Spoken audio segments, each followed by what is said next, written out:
40 anys d'enamorats, passant la vida al teu costat. 40 anys que estem així, construint escola i compartint. Bona vesprada a totes i tots. Benvinguts a la segona conferència que fem dintre del projecte Escola de Pares i Mares. Coincidint que Marc tornava a València i coincidint en el programa d'activitats que estem fent de l'escola, vam aprofitar que ella tornarà a la nostra escola comarcal. Ella sap que és a casa.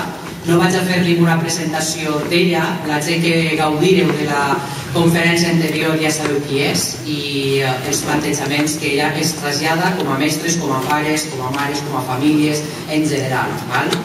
Aleshores havíem pensat aprofitar que estàveu així tots i totes perquè vam elaborar un vídeo corporatiu del 2013-2014 i és el primer que anem a fer, visualitzar què passa un any a l'escola comarcal. Això és el primer que anem a fer i després continuarem amb ella, amb la jornada Límits i Besos. És una ponència que en el primer moment que parlarem de que ella tornarà així, sabeu que demà i després demà estan unes jornades que hem organitzat des de la Coescola de Mestres. Vaig ser d'esta, de dir, com podem parlar de quants límits tenim que ficar, ja sabem de ficar els límits, però quantes vegades se tenim que donar al llarg de l'any, tant pares, mares, mestres, xiquets, xiquetes, etc. Benvinguda, Mar Romera, gràcies per acceptar. És una companya, és una persona que cada dia es fa reflexionar per allò que fem a l'escola i en la que estem molt agraïts de que hagi tornat a vindre a l'escola comarcal, que sap que és a casa.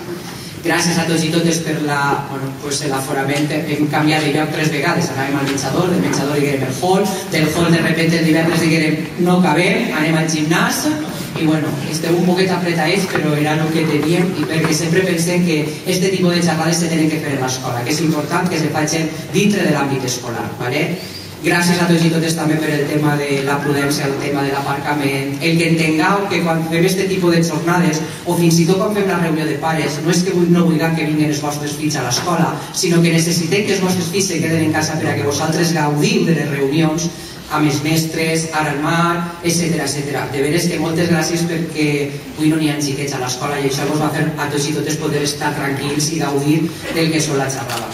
De la mateixa manera, les reunions vos ho demanem, aprofite perquè ho entengueu, que no és una cosa de que diguem els xiquets que no vinguin, és al revés, és que els xiquets tenen moltes activitats, però les que fem de pares és necessari que els pares estigueu no pendents de que el xiquet pugui caure, etc. Marc, benvinguda, serà el vídeo i a continuació anem a gaudir de Mar Romera. Benvinguts i benvingudes, gràcies.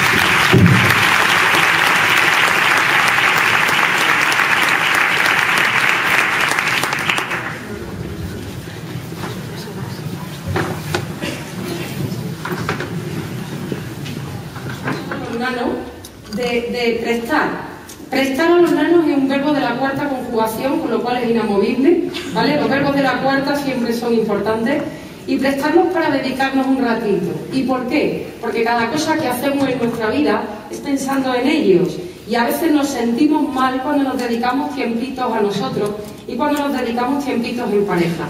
Chicos, chicas, sobre todo si son muy pequeños, estamos a punto de olvidar cuando nosotros éramos sin. Esto ya es prehistoria en muchas ocasiones. Pues de vez en cuando, cada 15 días, cada mes, hay que dedicarse un tiempito. Y además hay que aprender también a desconectar el teléfono y pensar que no pasa nada, que no pasa absolutamente nada. Y que con quien están, que pueden ser tíos, primos, abuelos, yo que sé con quién, probablemente lo van a disfrutar mucho más si saben que confiáis absolutamente en esas personas a quienes se lo habéis dejado. Que por otra parte nos lleve también a la conclusión de que no somos imprescindibles, ninguna. Aunque creáis que sí, no lo sois. Los nanos sobreviven, crecen y además se van. Es un puntazo, se van. Esto es una época transitoria que siempre está muy bien recuperar para nosotros. En la tarde de hoy vamos a hablar de límites y besos. Eso es guay, límites y besos. A veces parece que sea una antítesis. Poner límites, poner normas, marcar una pauta de crecimiento, pero esto tiene que estar absolutamente rodeado de besos. Es decir, esto es no, pero te quiero. Todos los nanos lo entienden regular. Si es que me quieres porque no es sí. Pues no, mire usted, es no, pero te quiere. Vamos a ver cómo conjugamos esto en los días tan complicados en los que nos movemos. Ahora se ha quedado el pincho sin meter, lógicamente, por eso no iba. Era la segunda parte. Ahora debemos. Ahora debemos. Para educar necesitamos una dosis, yo diría que es como una fórmula mágica, ¿no? Vamos a coger un bote y vamos a hacer una fórmula mágica. ¿Y qué podemos meter? Porque claro, todo el mundo ya sabe, lo comentábamos la otra vez, que los nanos vienen al mundo y vienen con problemas, vienen con defectos. Y además, el defecto fundamental es que crecen, ese es el fundamental, el más importante. El segundo defecto es que vienen sin libro de instrucciones y el tercer defecto más grave es que no traen ticket de devolución, es decir, el que te toca, te tocó. Esto no es como el Corte Inglés, oye, ahora se devuelve todo, absolutamente todo. Y además en algunos casos te dicen hasta por el dinero. No, aquí no. El que es. A veces vienen sin haberlos llamado. A veces vienen después de 11 minutos y una casualidad. A veces vienen porque son espectacularmente deseados. No sé cuándo es mejor que vengan o cuándo no. El tema es que la magia de la vida es que vienen. Para educar a un niño no hace falta una gran dosis de arte. Yo al arte le llamo ilusión. Arte andaluz, arte de Cádiz, ¿no? Ilusión. Ilusión en ver cada día y disfrutar cada uno de esos días. En segundo lugar, no hace falta una gran dosis de respeto. Respeto para permitir que las personas crezcan, se desarrollen por quienes son y no por lo que hacen. Se desarrollen en sí mismos y no dependan de nuestras frustraciones o de nuestras expectativas. Eso significa respeto. Significa dar un paso atrás para permitir el desarrollo íntegro de una persona de dentro hacia afuera y no de fuera hacia adentro. Y ciertamente en nuestros días también hace falta un poco de formación. Enhorabuena, ustedes están aquí. Yo sé que no se lo van a creer y sé que van a pensar que esto se lo digo a todo el mundo para hacer un poco la bola, ¿no? Pero en absoluto. Es el centro de España en el que más mamás y papás asisten a una jornada de formación. Lo digo, podéis publicarlo, podéis hacerlo todo lo público que queráis, porque en ningún sitio he asistido a una jornada de formación de familia con un aforo como el que tenéis aquí. Ole, ole y ole. Eso significa que sabéis que podemos mejorar. Y esto en ningún caso significa que lo que hacemos lo hacemos mal, porque lo que hacemos lo hacemos con muchísimo amor y lo mejor que sabemos. Pero intentar cambiar no significa pensar que lo estoy haciendo mal, significa que puedo evolucionar. Evidentemente la familia sola puede hacer poco. La familia sola, en los días en los que vivimos, puede hacer poco. La familia necesita de toda la comunidad para poder educar a su hijo y a su hija. Tenéis mucha suerte, tenéis muchas ventajas en el cole en el que estáis. Ahora, según entrábamos, recién llegadita de Granada, a mí se me cae la baba en este cole. Porque últimamente, tanto José Antonio Marina como el maestro Francesco Tonucci como yo, tenemos, bueno, pues una guerra abierta, una guerra de las auténticas, porque hemos quedado pedagógicamente en defender solamente una idea. Los niños y las niñas no pueden crecer si no pueden jugar al escondite. Ya hemos roto con BER, hemos roto con el Ministerio, hemos roto un poco con todos los neurólogos. Solo reivindicamos que los nanos puedan jugar al escondite. Vuestros hijos en esta escuela pueden jugar al escondite. Y esto es guay, como dirían ellos. Esto es genial. ¿Y por qué? Pues porque la mayoría de los niños y las niñas viven en contextos en los que es imposible jugar al escondite. No puede crecer un niño sin jugar al escondite. ¿Y por qué? Pues esto es fácil. Porque para jugar al escondite tiene que ser posible esconderse. O sea, es una condición así como básica, ¿no? Ya me contáis dónde se esconde un niño. En los coles tradicionales, en los coles habituales, todo lo que tienen es una inmensidad de cemento en el patio donde es imposible esconderse. Las calles están prohibidas que los niños y las niñas salgan solos. Y cualquier mamá o papá tiene tanto miedo de perderlo de vista que jamás permite que un niño juegue al escondite. Nuestros niños se están atrofiando justo porque no pueden jugar al escondite, dentro de la metáfora de la idea. Ustedes tienen aquí una gran ventaja porque en estos patios se puede jugar al escondite. Eso sí, me da la impresión de que en este cole los niños se manchan más de lo debido y quizá se caen más de lo debido. Eso es una gran suerte, eso es una gran suerte, eso es muy bueno. Una brecha de vez en cuando no es más que una herida de guerra para contar en tu edad adulta. Yo podría enseñaros mis rodillas y todavía mantienen las brechas de la infancia. Eso fue lo que me ayudó a crecer. Y con esto quiero decir que sola la familia, que sola la escuela, no podemos hacer nada. Cuentan que había una vez un señor que todos los años ganaba el premio al mejor maíz. Y bueno, hacía su cosecha, se presentaba y siempre ganaba el premio. Y un día un reportero se acercó a él cuando le entregaban el premio y le dijo: oiga señor, ¿usted por qué gana todos los años el premio al mejor maíz?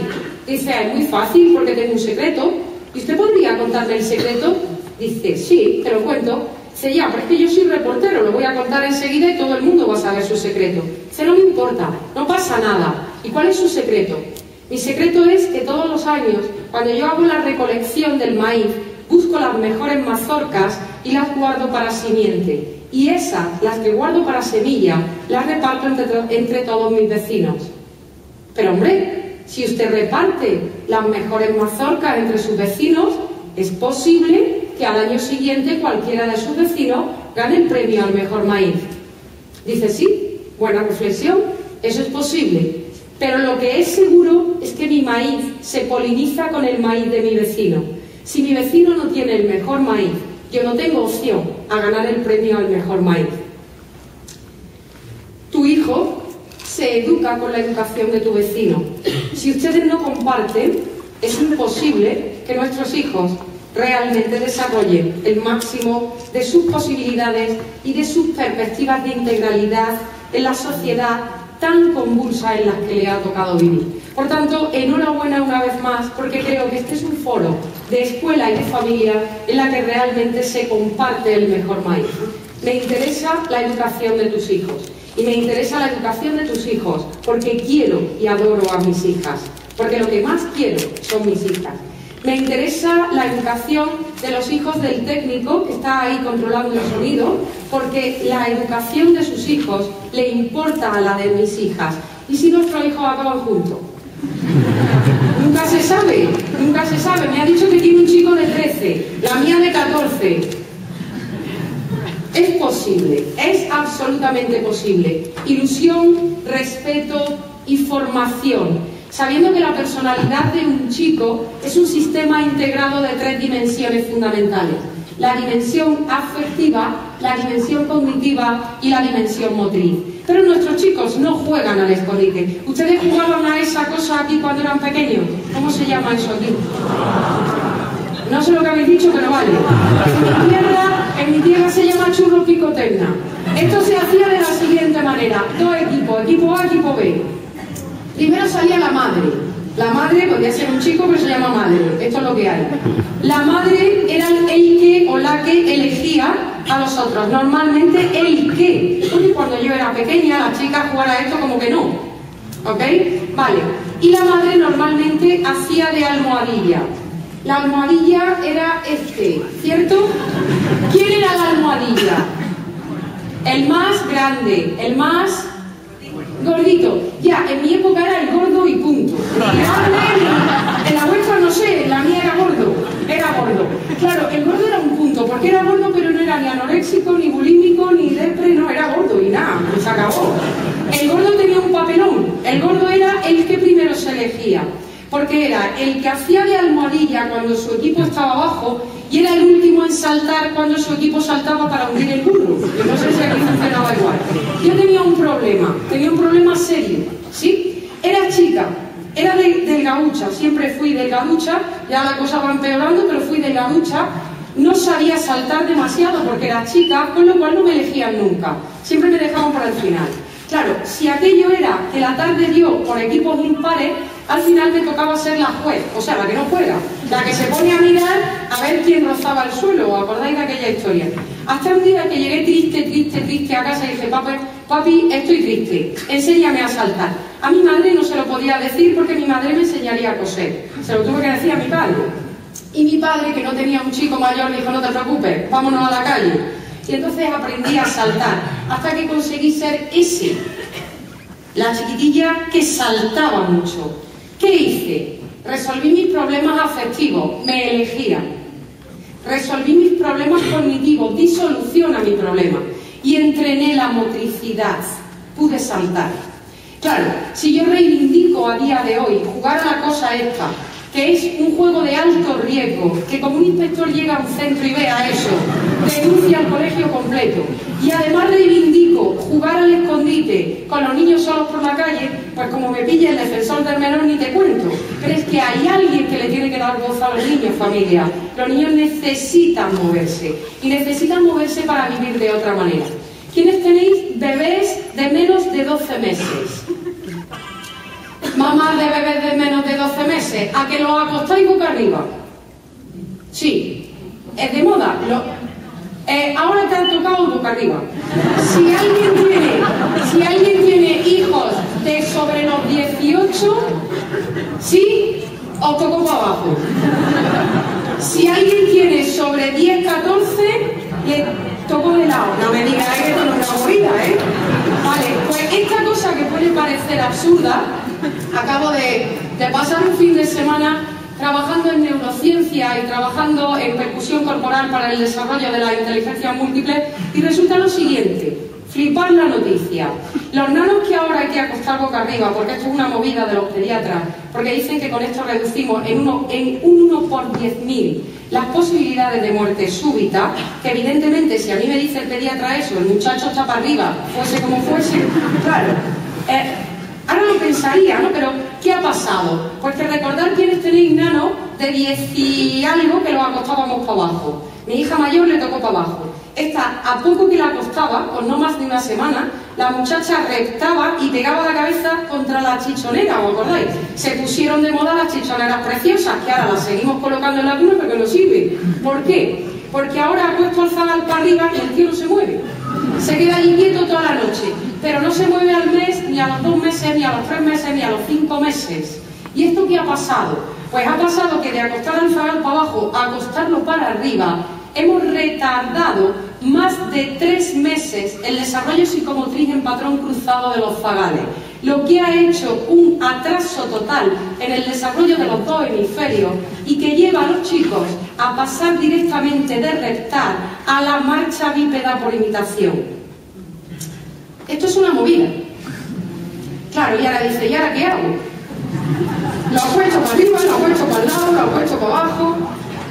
Claro, el tema es, lo acostaremos para arriba, porque lo dijo el pediatra, y si lo ha dicho el pediatra, amén, claro que sí. Pero esto requiere de un entrenamiento motriz y de estimulación por parte de la familia muy potente si no queremos que sufran un retraso posterior. ¿Y a qué familia nos han dicho esto? Y si además de acostarlo para arriba le prohibimos, hizo facto, jugar al escondite o jugar a cualquiera de los otros juegos que han hecho que nosotros nos desarrollemos, nuestros nanos se convierten en inútiles, por decirle algo agradable. Inútiles. Porque además los llevamos atados, los llevamos agarrados, los llevamos enclaustrados absolutamente hacia sus destinos. ¿Y qué pasa? Que el desarrollo del lenguaje no viene hasta que no hay un desarrollo de la motricidad, que se puede adquirir la marcha sin tener patrón cruzado es esto. Pero además nuestros nanos tampoco recuperan los juegos tradicionales de calle, donde nosotras y nosotros nos poníamos a hacer, ¿recordáis? Aquí con vuestras cancioncillas, yo con las mías, pero el rollo daba igual. O a jugar a la pelota que volvíamos a recoger y cogía la de detrás. Y si no te cuento, las chicas cuando jugábamos al elástico, ¿os acordáis? Sí, con todas las estructuras de tareas disociadas. Es decir, todos los juegos infantiles de las chicas son mucho más potentes en disociación de tareas. Por eso podemos hacer 3 o 4 cosas a la vez. Sí, pero es científico, ¿eh? Es científico. Los chicos, además, están atrofiándose mucho más porque, estoy hablando en serio, aunque parezca que no, es en serio, ¿eh? Los chicos todavía mucho más porque ahora, entre la roja, la primera división, la segunda, la Champions y no sé cuánto, los nanos desde infantil están jugando a fútbol. Jugar a fútbol significa un control de la parte baja de nuestro cuerpo con exclusividad, sin que exista coordinación motriz en la superior, lo que implica una nueva vía de atrofiar todo lo que supone el patrón cruzado. Es decir, aquello que no hacemos con nuestros niños va a tener una repercusión potente a día de después. Recuperar los juegos y además provocar una estimulación en el desarrollo psicomotriz que no estamos haciendo. porque todo esto además se viene a suplir porque compramos el tacatá a los nanos, por lo que directamente los metemos sentados y no entrenamos el gateo. Ningún chico, ninguna chica puede tener un desarrollo completo de los dos hemisferios si previamente no hemos pasado por el gateo. Entrenar gateo con todos los nanos. ¿Esto qué es? Pues mire usted que no lo sabía. Es que el pediatra te dice, acuéstele usted para arriba, pero no me sigue diciendo el resto de las instrucciones. ¿Ok? En todo esto además, ahora viene que no pasa nada. Lo vamos a suplir con inglés y con informática. Claro, y entre que la motricidad es regular y el mundo interior, ni te cuento, porque todo se ha hecho exterior con el WhatsApp. ¡Wow! El mundo de la comunicación en WhatsApp. Esto es la leche ya.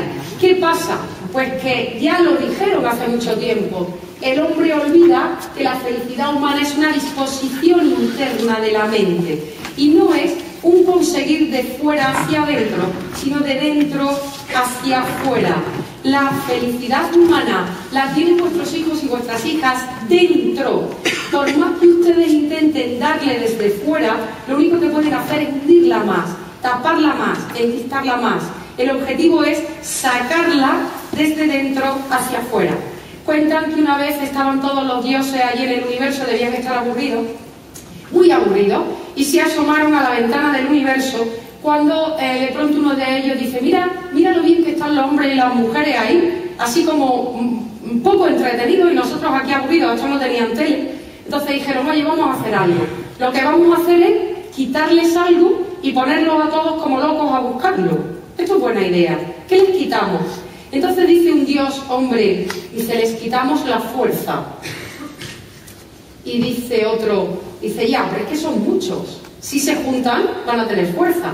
Entonces dice una diosa mujer, cada uno valorando lo que para... Dice la mujer, le vamos a quitar la inteligencia. Y dice un chico, Dios, dice, hombre, tampoco para la que le hemos dado, tampoco que se la quitemos, no le vamos a... Complicado esto. Y entonces dijo un dios, niño, dice, yo sé lo que le podemos quitar. ¿Qué le podemos quitar? Le vamos a quitar lo que todos buscan. Le vamos a quitar la felicidad. Buena idea. Y hacen así, y se la llevaron. Con la felicidad en la mano, dicen, ¿y ahora qué hacemos con ella? Pues la escondemos, para que todos la busquen. ¿Y dónde la escondemos? La vamos a esconder en la montaña más alta de todas las montañas. Dice uno, ya, pero es que son fuertes, seguro que llegan. Pues escondámosla en la fosa marina más profunda de todas las fosas marinas. Dice otro, pero es que son inteligentes, seguro que montan algún aparato y llegan. Y entonces dice una diosa niña, se la vamos a esconder donde ninguno mira, dentro de ellos. En ese momento hicieron así, plof, y a cada uno nos cayó un cachito. Los que la tienen más grande son los niños y las niñas. Desde ese día todos andamos buscando la felicidad fuera, porque no tenemos el tiempo, la paciencia y la calma para mirar dentro. Cuando se nos ocurre mirar dentro, ahí está. Y además la tenéis todos, y además la tienen vuestros niños y vuestras niñas. Es verdad que han pasado siglos y siglos y siglos y no la encontramos. Pero hace como 40 años dijeron, le vamos a poner una pista a las familias de Picassé. Y entonces montaron la comarcal. La montaron en ese momento. Nuestros niños hacen, nuestros niños pueden, nuestros niños quieren. Capacidades, competencias y corazón. Empecemos por las capacidades. He recibido algunos correos de familias de aquí a las que mil gracias por los mensajes tan preciosos que me mandáis, aunque lo cierto es que no os puedo poner cara, ¿vale? Pero he recibido algún correo hablando de capacidades, hablando de sobredotación, hablando de posibilidades y hablando incluso de psicología evolutiva. Capacidades. ¿Esto qué es? ¿Cómo nacemos? Pues a ver, familia, toda la escuela, y aquí me voy a limitar a hacer una explicación como muy casera, absolutamente casera, con el permiso de las personas que en la sala sean de esta profesión, sean psicólogos, psicólogas, pedagogos, pero lo voy a hacer absolutamente casera. Mirad, hace mucho tiempo, más de 40 años, tantos como 47, 50, hubo un señor que modificó todo el sistema educativo. Ese señor fue Piaget. Piaget, haciendo trampa en sus investigaciones, porque hizo trampa y está demostrado que hizo trampa, Piaget dio un gran avance en todo el modelo educativo del mundo anglosajón y de este mundo en el que nosotros estamos y al que pertenecemos. Este señor lo que hizo fue describir cada una de las etapas de desarrollo de los enanos. Es decir, él decidió que en 0,1 se hacían tales cosas, en 0,2 tales otras, y así le puso nombres a todo lo que se denomina estadios. Nuestro sistema educativo es una copia fiel del proceso de desarrollo de la infancia de los años 60. Es decir, de cuando yo era pequeñita. Cuando yo nací en el 67, tenía más o menos unas pautas de desarrollo como las que describió Piaget. Pero si yo miro las pautas de desarrollo de mi hija y miro las mías, no nos parecemos en nada.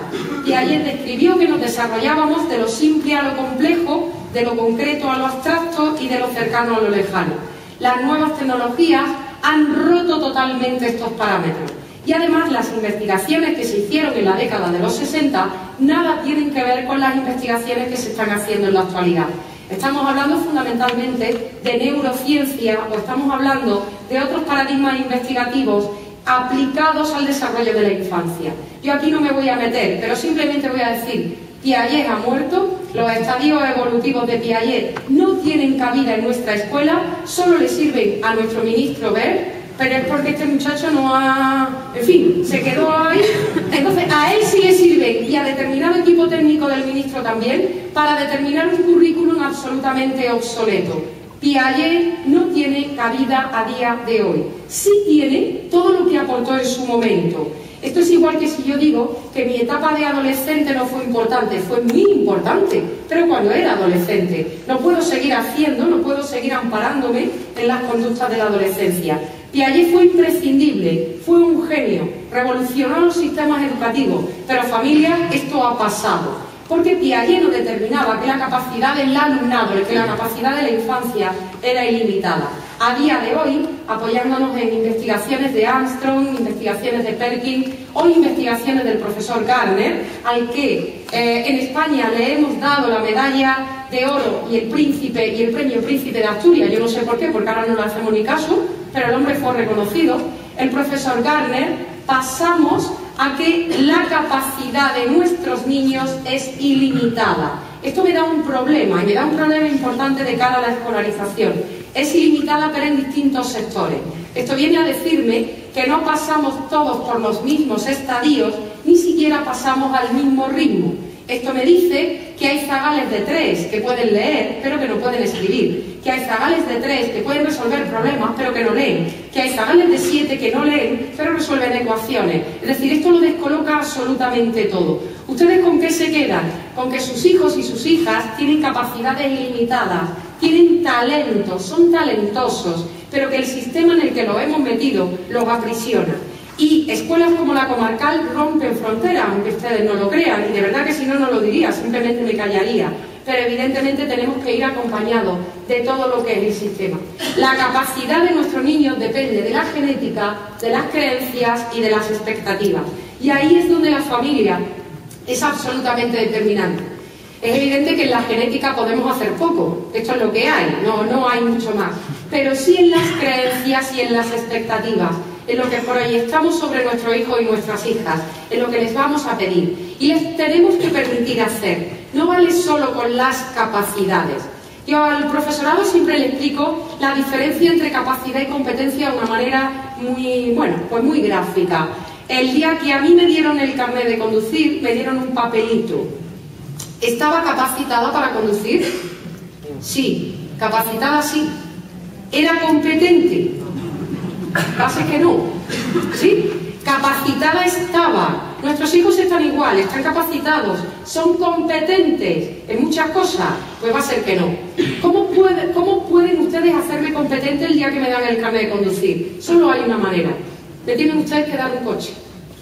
Y me tienen que poner en distintas situaciones.